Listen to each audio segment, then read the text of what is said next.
All right, I think we're ready to start. Welcome back. Thank you for joining me once again. Before we start talking about today's project, I think I'm going to talk about myself a little bit.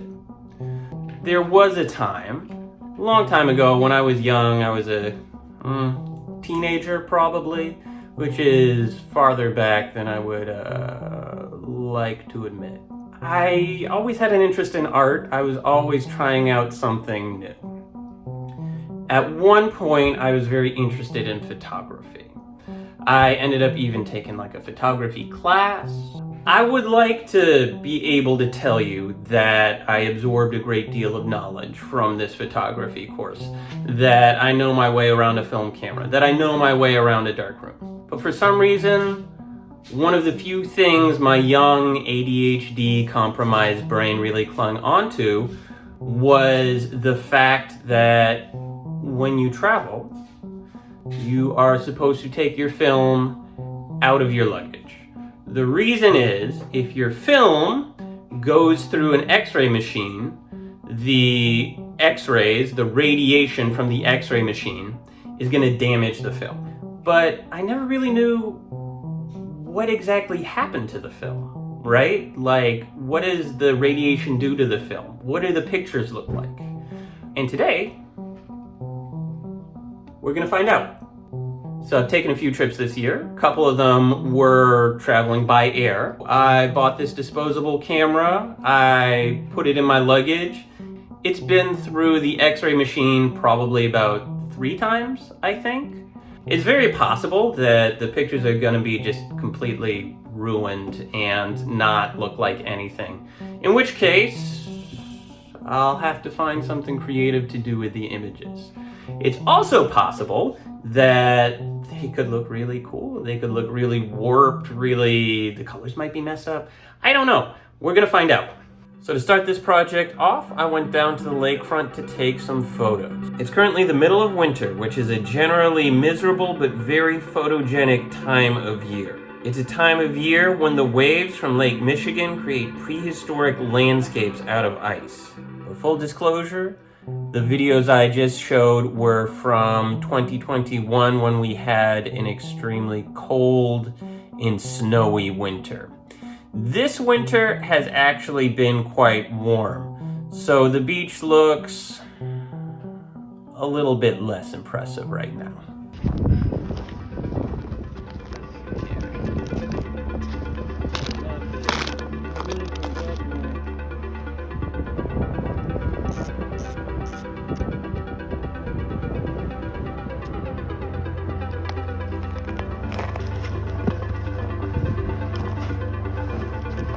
Props.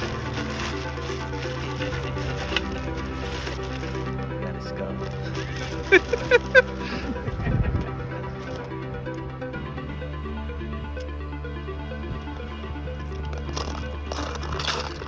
Charlie?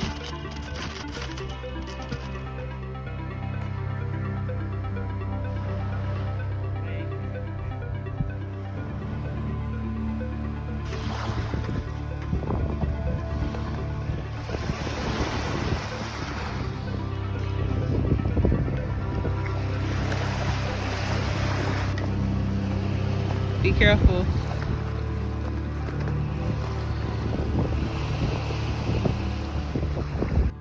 After the photo shoot at the beach, I still had some film left. So I headed back to my studio, I set up a backdrop, and started putting together some compositions using things from around my house.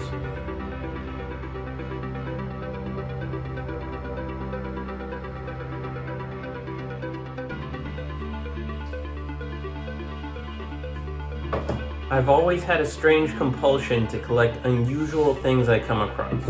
So having fake skulls, ram's horns, giant light bulbs, and piles of beach glass sitting around helped create some interesting images.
So I sent the instant camera off to be developed. I got the film back and the results are interesting. The first thing I learned was that I need to work on framing my shots. I'm not used to using a camera where the viewfinder is offset from the lens, so that threw the composition of my photographs off. And some things ended up getting cut off when the photos were printed. But the real question I think we all want answered is, how did the radiation affect the images? For some frames, it didn't.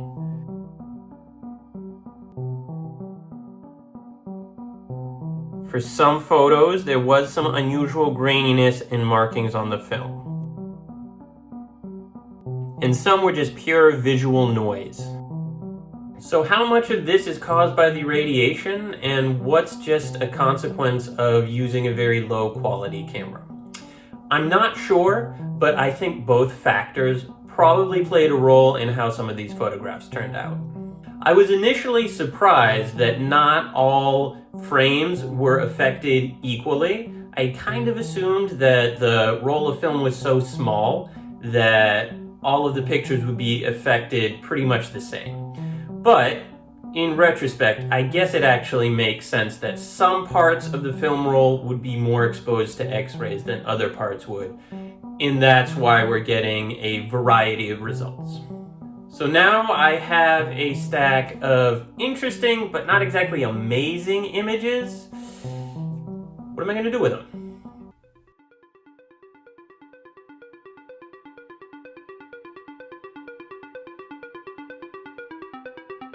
I laid them all out on my desk, then started layering and combining them to make some simple photo collages.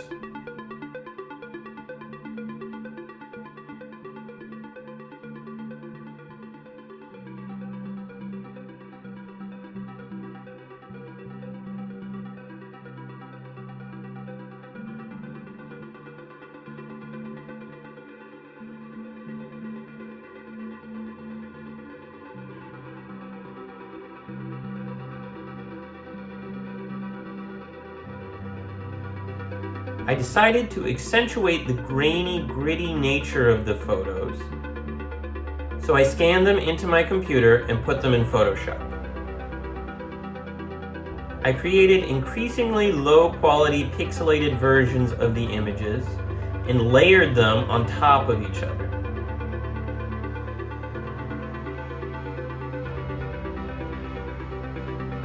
I then created a base layer with higher quality digital versions of the images, then erased a hole through the middle of all the layers, revealing the high quality image in the center.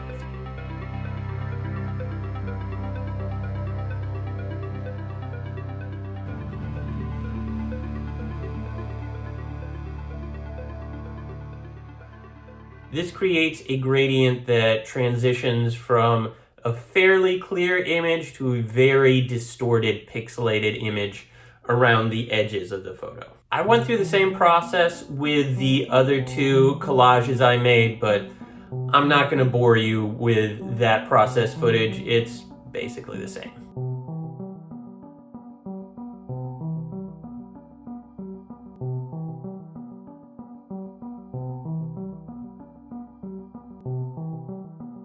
So it's done. I actually like the way this turned out. I was curious about how the film would be affected. Initially, I was a little disappointed we didn't get a more dramatic effect, but I think the images that did get distorted had an interesting enough texture that I was able to combine them with some of the clearer images to create a effective collage. I think if they had all sort of turned out the same, the collage would not have been as interesting. It created a good contrast. I think I will definitely do this again. I think in the future I might try and find ways to heighten the exposure to X-rays, whether that's putting it in a less protected part of my bag if it goes through an X-ray machine, or just sending it through the machine more times. I usually avoid doing digital art, not because I have anything against digital art. I don't look down on it, I don't dislike it. I just find clicking around on the computer to be boring. But that's just me. I really like this project. I hope you guys enjoyed it as well. The music for today's episode was very kindly provided by my very talented friend Hunter Brown. If you want to hear more of his music, I'll put a link to one of his albums in the description below. If you like today's video, please like, comment, subscribe. It's a huge help to the channel. As always, thanks for watching. I'll see you next time.